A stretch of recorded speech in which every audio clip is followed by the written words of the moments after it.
The year was 1891, a time when life in small towns moved slowly, carried on the rhythm of horse-drawn carriages, church bells, and the whispers of neighbors leaning across fences. In the evenings, the gas lamps burned soft and low, stretching faint shadows across cobblestone streets. Newspapers were passed from hand to hand, their stories lingering far longer than the paper itself. Photography was still a marvel, an invention that could freeze time, holding faces long after they had faded from the earth. Families cherished these portraits, placing them on mantels or locking them away in drawers, reminders of both love and loss. But within this quiet and respectable world, there were secrets, and sometimes those secrets found their way into photographs no family ever wanted taken. The house where the story begins stood on the edge of a modest but growing town, its windows framed by lace curtains that caught the morning light.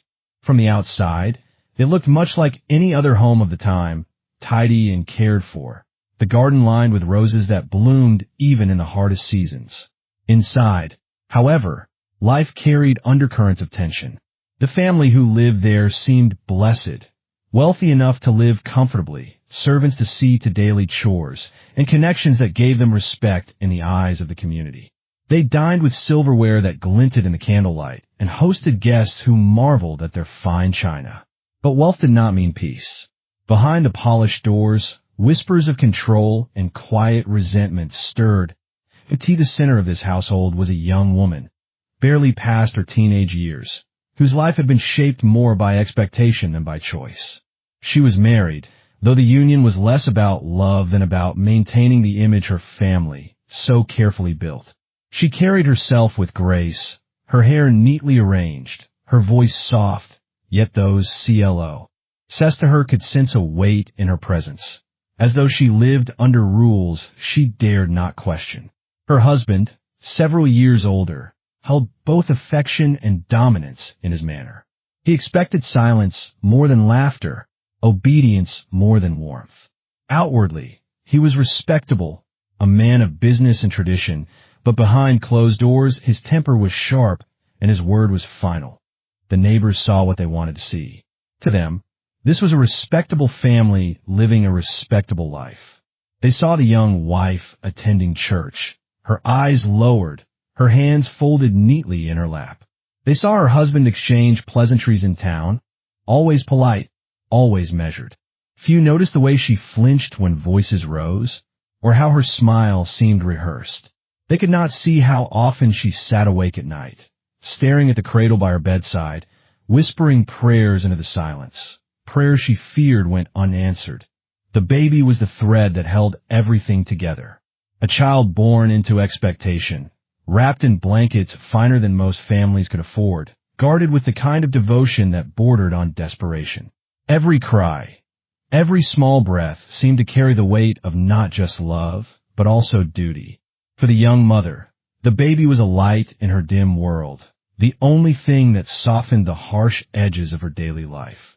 But for her husband, the child was more than that. It was proof of his control, a legacy, a symbol of permanence. The child's existence gave him authority in ways that were subtle yet powerful, tying the woman to him even more tightly. Life inside the house moved with an uneasy rhythm. Servants carried trays up and down the stairs. Conversations at the dinner table were clipped and formal, and the nursery was filled with both tenderness and fear. The young mother would sing softly to the baby when no one else could hear, her voice trembling with both love and worry. She longed for freedom, but her world had grown so small that her baby became both her sanctuary and her prison. As the months passed, small cracks began to show. Visitors noticed the young woman looked pale, thinner than before, her eyes sunken from sleepless nights. Some wondered if she was ill, though no one dared speak it aloud. Her husband dismissed such concerns with a wave of his hand, insisting she was simply adjusting to the burdens of motherhood. Yet those who looked closely could see her hands tremble when she poured tea, could see the way she lingered in the nursery, as if afraid to leave. The atmosphere in the house grew heavier with each passing day. The sound of doors closing seemed louder, the silence between husband and wife more pressing.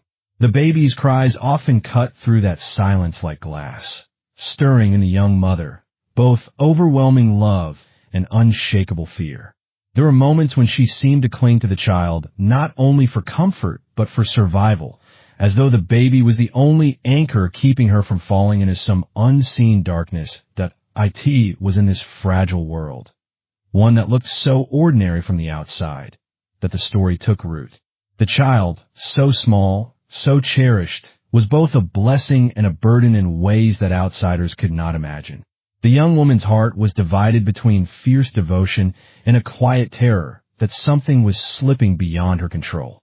And though no one yet knew it, the day was coming when the house would fall into silence far deeper than any it had known before. A silence that would be broken only by the click of a camera shutter, capturing an image that would leave history unsettled for generations. The house that had once seemed so orderly began to carry an edge, as though the walls themselves were straining under the weight of unspoken words. Days felt longer, nights heavier, and the laughter that once slipped gently from the nursery had become rare. The young mother, worn down by exhaustion, carried shadows beneath her eyes that no amount of rest could erase. Her movements grew slower, more hesitant, as though each step were taken under the watchful eye of someone waiting for her to stumble. Her husband, though still outwardly composed, had begun to reveal a sharper, more controlling side, one that left no room for weakness or error. Tension surfaced in small but telling moments. At dinner, he would correct her if she misplaced a fork or forgot a detail in conversation with her guests. His voice never rose in public, but his words carried a sting that lingered long after the plates had been cleared. In private, the sting turned to steel. He reminded her of her place, of her duties, of the need to protect the family's reputation at all costs. Each reminder was dressed as guidance, yet the undercurrent was unmistakable. Obedience was demanded, not requested. The baby at the center of their lives became both a source of pride and a point of strain.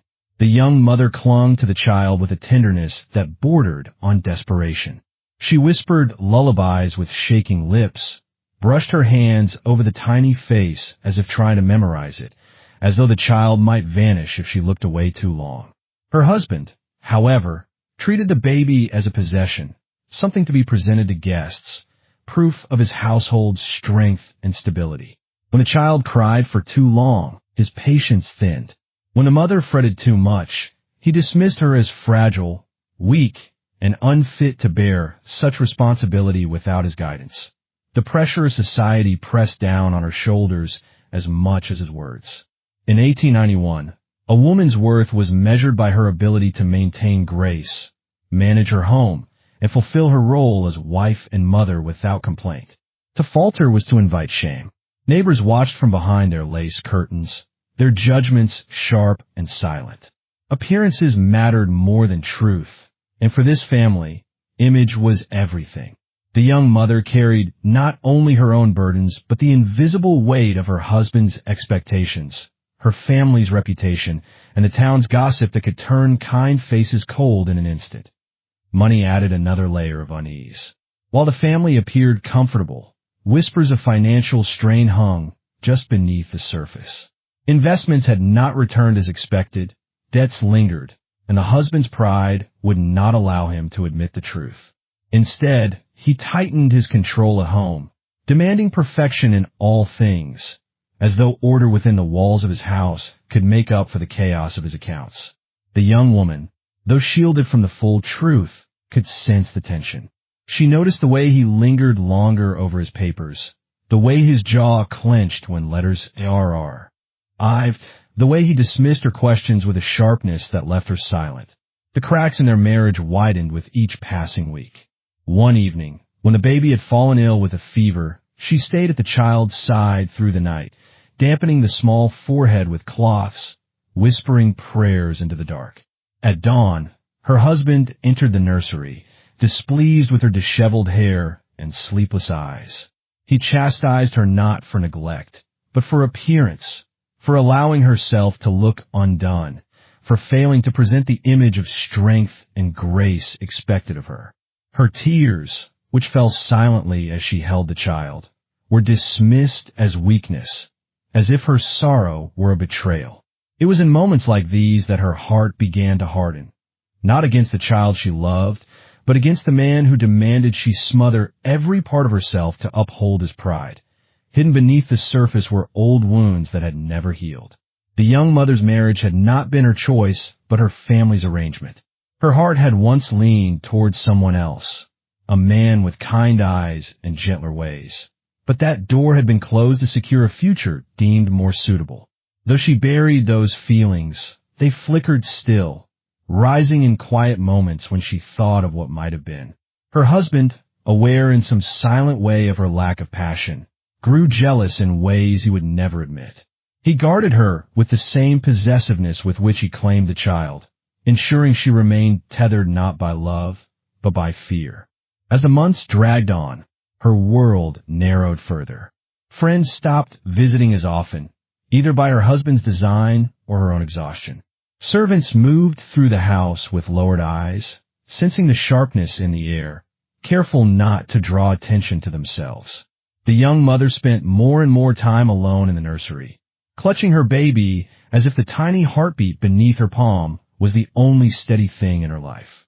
But even there, she found no true peace. The cries, once a comfort, began to carry an edge of dread. Each night stretched long, her mind fraying under the endless hours of feeding, soothing, pacing the floorboards as her husband slept soundly in the next room. The isolation wrapped itself around her like a vice, pulling her thoughts into darker places. Small incidents began to grow into storms. A misplaced letter led to accusations of carelessness. A broken glass became evidence of incompetence.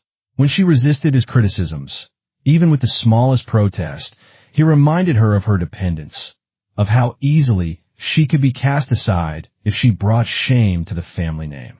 His words cut deeper than any blow, carving away at her sense of self until she was little more than a vessel for his demands. And yet, inside her, a quiet rebellion stirred, a desperate need to reclaim something of herself, though she did not yet know what form it might take. The baby's presence amplified everything. Each decision about feeding, about care, about the smallest details of upbringing became an unspoken battle between mother and father. She wanted tenderness, protection, warmth. He wanted discipline, order, control. When the child cried at night, she rushed to comfort. While he insisted the baby be left alone, that coddling would breed weakness. The divide between them widened with every disagreement, every hushed argument behind closed doors. The nursery, once a place of fragile peace, had become a battleground where love and control clashed in silence. Her health began to falter. Neighbors whispered of her frailty, her pale face at church, the way her hands shook as she held the hymnal. Some said motherhood had simply overwhelmed her. Others, more quietly, suspected there was something heavier in her life, something no polite conversation could touch. She withdrew further, her laughter long gone, her voice fading to a whisper. The world that had once seemed demanding now seemed unbearable, a weight pressing down until every breath felt stolen. And yet, she held the baby tighter. With each day, her attachment grew sharper, edged with fear. It was as though she sensed that her child was caught in a storm beyond their control, a storm that would not spare either of them. She lived in constant dread of losing the only piece of love she had left, even as her own strength slipped further away. What no one saw, what no one was meant to see, was how close the house was to breaking. The arguments were sharper, the silences longer, the shadows in the nursery darker. Every small incident piled onto the last, building towards something unspoken yet inevitable.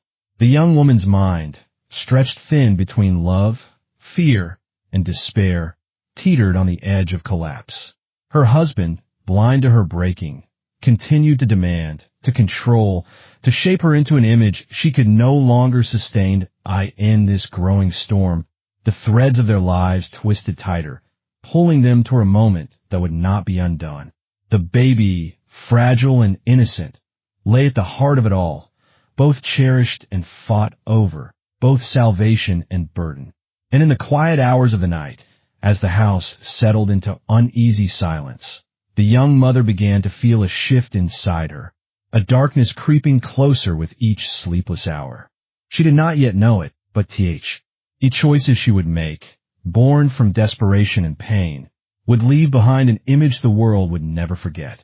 The night the house finally broke was quiet at first. Outside, the streets were hushed, a pale moonlight falling across the cobblestones, touching the windows with a faint glow. Inside, the nursery was filled with the uneven sound of the baby's crying, thin and sharp, a sound that pierced the silence like a needle. The young mother had been pacing for hours, her nightdress loose around her frail body, her hair falling in damp strands against her face. Her arms trembled as she cradled the child, rocking back and forth, whispering soft pleas into the air, as if the baby could understand her desperate need for silence, for peace, for just one moment of calm. The cries did not stop. They rose and fell, filling the room with waves of sound that wrapped around her head until it felt unbearable. Each cry pulled tighter on her frayed nerves, each small wail echoing like a judgment she could not escape. She had tried everything, feeding, rocking, humming lullabies, but nothing worked. Her lips trembled as she pressed them against the baby's forehead, her tears dampening the soft skin. She whispered prayers, half-coherent, begging God to quiet the child, to give her strength, to make the night pass. From the other room, footsteps sounded, her husband's heavy tread, deliberate, annoyed. The door pushed open, spilling dim light into the nursery. He stood in the doorway, his face sharp with impatience, his shirt half-buttoned, his eyes cold from lack of sleep. "Enough," he said, his voice low but edged with anger. "You coddle the child too much. Let it cry. It will learn." Her body tensed at his words. She clutched the baby closer, her whole frame trembling. She shook her head, whispering, "He's sick, he needs me." But her voice was weak, swallowed by the sound of the child's wails. Her husband stepped forward, his shadow falling over her. His hand reached for the baby, not with intent, earnest but with a claim of ownership. She recoiled, turning her back, her body shielding the small form in her arms. Panic surged through her chest, her breath shallow, her heart pounding so violently it felt as though it might burst. In that moment, something inside her snapped. She staggered backward, her mind spinning, her vision blurred with tears. The sound of the baby's cries mixed with her husband's harsh commands, a storm of noise pressing into her skull until she felt she could not breathe. Her thoughts raced. Images of nights without sleep, days of correction and scorn, years of being told she was not enough. The child was all she had, all she loved, and yet even that was being stripped from her. She felt trapped, cornered, and powerless, and the walls of a nursery seemed to close in. Her hands shook violently as she rocked the baby, but the rocking turned frantic, almost desperate, her whispers dissolving into sobs. She pressed the baby tighter against her chest, as if she could somehow merge her own breaking heart with the tiny, fragile one beating beneath her hands. Her husband's voice grew sharper, demanding she hand the child over, his tone leaving no room for refusal. And then, with her mind shattering under the pressure, she made a choice she would never undo. The act itself was not planned, not deliberate in the way of cold intention, but born out of the chaos of desperation. Her hands, trembling and frantic, shifted from rocking to clutching too tightly. The baby's cries grew sharper, more strangled, the small body stiffening in her arms. Her sobs drowned out the sound, her vision swimming as she shook her head again and again, whispering, I can't. She did not see her husband's face contort with fury, did not hear the words he shouted, only the sudden, horrifying silence that followed. The silence struck like a blade. The cries, once unbearable, were gone, leaving a hollow stillness that rang louder than any sound. She froze, her arms stiff around the tiny body, her breath caught in her throat, her mind refusing to accept what her hands had done. She loosened her grip, staring down at the baby's face, pale and still, the eyes half closed as if in sleep. Her knees buckled, and she sank to the floor, rocking again, but this time the rhythm was broken, jagged, a desperate motion to undo the irreversible. Her husband stood frozen for a moment, shock cutting through his anger. His face drained of color as he realized what had happened. He stepped forward, kneeling, his hands trembling as he touched the small body. "What have you done?" he whispered, his voice a mix of horror and disbelief. His words cut through her like shards of glass. She shook her head wildly, tears blinding her, her voice breaking into cries of denial. "I didn't mean to. I was only—" He wouldn't stop. Panic flooded the room. He lifted the baby, tried to rouse life with rough hands, calling the child's name, though no breath came. His eyes darted to his wife, then to the door, his mind racing. In those frantic seconds, the weight of society, of reputation, of shame pressed down harder than grief. This was not just a loss. It was a scandal, ruin, the kind of story that could never be hidden if it left the house. She reached for the baby, her arms trembling, but he pulled the small body away, his jaw tight, his face set. "No one can know," he said, his voice low, filled with a cold determination that made her chest tighten. Her cries rose higher, choked and broken, but he silenced her with a look sharp enough to still her tongue. He moved quickly, already thinking of explanations, of ways to shield their name. The death could be dressed as illness, as tragedy, as something that happened quietly in the night. The truth would never be spoken. She collapsed against the floorboards, her hands clawing at the hem of her gown, her body racked with sobs. The silence of the baby echoed louder than its cries had ever done, filling her with a grief that clawed at her throat, burning in her chest until she thought she might shatter into pieces. Yet alongside grief was another sensation, cold and suffocating, guilt that pressed in from every side, heavier than the walls, heavier than the weight of her husband's eyes. The room itself seemed changed, no longer the nursery where lullabies had been sung and tiny breaths had once filled the air. It felt like a tomb, each shadow a reminder of what had been lost, of what could never be undone. The toys in the corner, the cradle by the window, the blankets folded neatly at the foot of the bed. All of it became unbearable, a mockery of the life that had slipped away in her arms.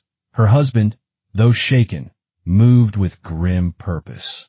He barked quiet orders to the servants, framing the tragedy as a sudden illness, instructing them with the authority of a man determined to control the narrative.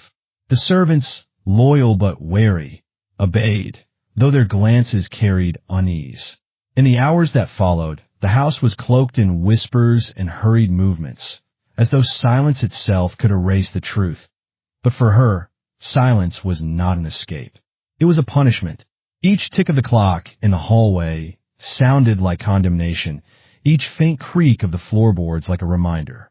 Her arms, empty now, still ached with the memory of the weight they once held. She rocked herself back and forth on the nursery floor, unable to leave, her body trembling, her mind spiraling into a fog of grief and disbelief. When morning came, the shutters were drawn, and the house stood still, as though holding its breath. Outside, the world moved on, neighbors walking to church, carriages rattling over the stones, the ordinary rhythm of life continuing as if nothing had happened. Inside, a secret lay heavy in every room, a silence that no words could break. The young mother's face was pale, hollow, her eyes unfocused, her lips cracked from whispering prayers into the dark. Her husband stood like a sentinel, guarding not her pain but the family's name, already calculating the steps needed to bury not only the child, but the truth. And in that house, where every corner still carried the ghost of cries, the crime had unfolded, not with planning or malice, but with desperation and silence, leaving behind a darkness that would linger far longer than any sound. The morning after the tragedy, the house felt heavier than stone. The air was thick, unmoving, as though grief itself clung to the walls. Servants moved quietly, their footsteps hushed, their voices lowered to whispers that barely carried. The nursery door stayed closed, though the weight of its silence bled through the halls. The young mother sat in her chair, her hands folded tightly in her lap, staring at nothing. Her face was pale, her lips parted as though she were trying to form words, but none came. The memory of the night pressed on her chest like an immovable hand, leaving her trapped in a cycle of disbelief and crushing guilt. Her husband, by contrast, moved quickly. He gave orders with a steady voice, insisting that everything must appear orderly. He summoned the family doctor to declare the child's passing the result of sudden illness, a tragedy, but nothing suspicious. He spoke firmly of fever, of fragility, of fate, weaving a story that would shield the family from scandal. His tone carried authority, but his hands trembled. When no one was watching, beneath his stern resolve was fear, not just of loss, but of ruin. The servants obeyed, though unease lingered in their eyes. They had seen the young mother unraveling in recent months, had heard her soft cries behind closed doors, had noticed the tension that hung in the house like smoke. Some looked at her with pity, others with quiet suspicion, but none dared speak aloud. Their positions depended on silence, and silence was demanded. The mother's grief consumed her. She wandered the halls as if in a daze, her nightdress still unwashed, her hair uncombed, her face streaked with dried tears. She pressed her hands against the closed nursery door, whispering the baby's name as if the walls could give it back to her. At night, she woke with a start, hearing phantom cries that never came, clutching at empty arms until she fell into sobs. Her guilt was unbearable, yet she could not voice it. Her husband forbade it. It was illness, he reminded her harshly. Nothing more. Do you want the world to see you as a monster? Do you want our name ruined? Each word silenced her further, pressing her deeper into a prison of grief and secrecy. The town reacted with solemn faces and hushed condolences. Neighbors visited, leaving flowers and baskets of food, their voices soft with sympathy. In their eyes, this was a tragedy that could strike any family, a reminder of how fragile life was in a world where infant deaths were not uncommon. They pitied the young mother, noting her pale face and trembling hands, though they whispered quietly among themselves that she seemed too broken, too haunted, even for grief. They pitied the father as well, remarking on his composure, his firm handling of the arrangements, his ability to carry the family forward despite such loss. What they saw as strength was, in truth, desperation to maintain control. The doctor signed the papers without question, chalking the death up to illness. In those times, few probed too deeply into the loss of a child, for grief was already so common. But even he glanced at the mother, his eyes lingering on her hollow face, sensing something unsettled. He said nothing, offering instead the usual condolences before stepping back into the safety of ignorance. The funeral was small, quiet, filled with the scent of lilies and the low murmur of hymns. The baby's coffin, impossibly small, seemed like a cruel symbol of innocence lost. The young mother collapsed against it, her sobs wrenching from a place so deep that even strangers in attendance wept with her. Her husband stood beside her, his hand heavy on her shoulder, his face carefully composed. To those watching, it was the picture of a grieving family, though beneath that surface, the truth pulsed like a hidden wound. In the weeks that followed, the young woman drifted further into silence. She ate little, slept even less, her body wasting away under the weight of her sorrow. Friends who came to call found her distant, her words slurred with exhaustion, her eyes unfocused. Some wondered if grief had driven her mad. Others said nothing, only pressing her hands in sympathy before leaving, their hearts heavy with pity. Her husband grew sharper in those weeks, his frustration bubbling beneath his controlled exterior. He expected her to recover, to resume her duties, to uphold the image of dignity he worked so hard to preserve. But she could not. She was tethered to the memory of that night, to the image of her baby's face pressed against her chest, to the sudden silence that had destroyed her. Every moment reminded her of what she had done and what she had lost. The nursery, though closed, haunted her still. She heard the creak of the cradle in her dreams, the phantom sound of tiny breaths filling the air. The community moved on more quickly than she did. Whispers turned to other matters, other scandals, other tragedies. Yet the family's name carried a new weight. Though no one spoke openly of suspicion, there lingered a quiet unease whenever her name was mentioned. Some said she was fragile, that the grief had unhinged her. Others, more cruelly, suggested she had failed as a mother, though they never dared voice it within her husband's hearing. For the father, the tragedy had, in some ways, strengthened his image, a man who had endured loss and yet remained steadfast. For the mother, it had marked her as broken, diminished, a shadow of who she once was. Behind closed doors, her guilt festered. She could not look at her husband without hearing his words from that night, without remembering how his demands had pushed her into despair. Yet she could not look at herself either. Every reflection, every mirror, showed her the face of the woman who had failed, who had allowed her grief and fear to destroy the only light she had. Her prayers turned desperate, her whispers begging for forgiveness that she felt would never come. For her husband, the crime became something to bury, not grieve. He focused on his business, on appearances, on restoring order. But in the quiet hours, when the house was still, he too felt the weight of the silence. He heard the echoes of what had been lost, though he refused to name them.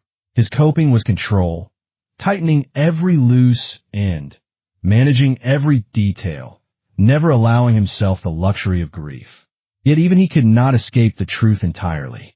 The sight of a neighbor's child, the sound of laughter in the street, the glimpse of a cradle in a shop window, all of it struck him with a sharpness he could not admit.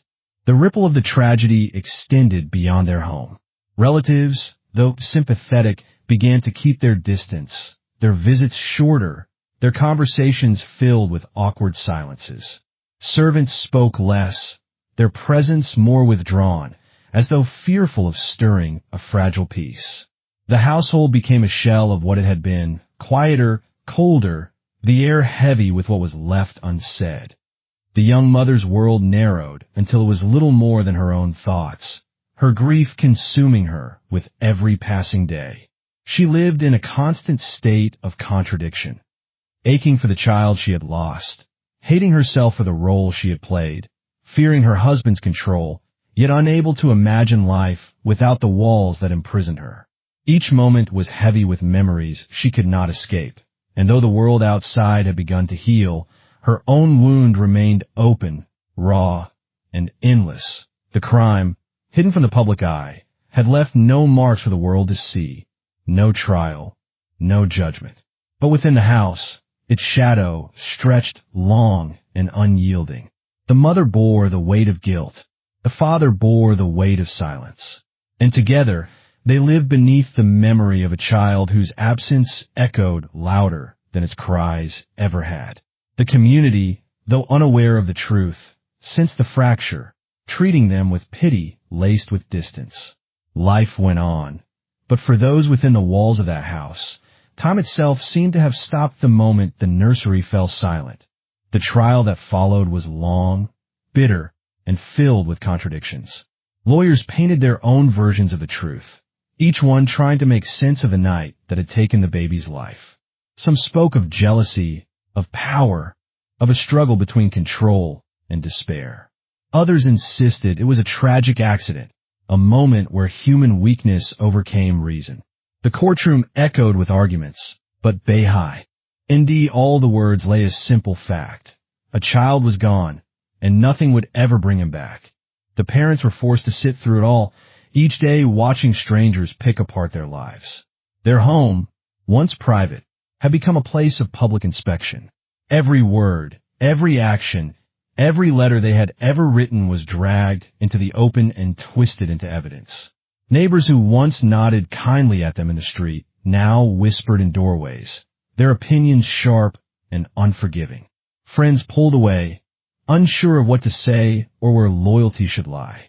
By the time the verdict came, The parents had already lost far more than their child. They had lost the life they once knew. The legal outcome gave little comfort. Justice, in this case, felt like a shifting idea, molded by wealth, influence, and reputation. Some said the punishment was too light, a stain on the idea of fairness. Others argued it was too harsh, a cruel reminder that grief had no place in the eyes of the law. But whatever side people stood on, one thing remained clear. No ruling could undo what had been done. The baby's face, frozen in that haunting photograph, was already part of history. As the years passed, the story refused to fade. Newspapers kept it alive, their words feeding the public's hunger for scandal. The photograph, once meant to preserve memory, became something darker, a relic of pain. It was printed, shared, and gossiped about until the image no longer belonged to the family.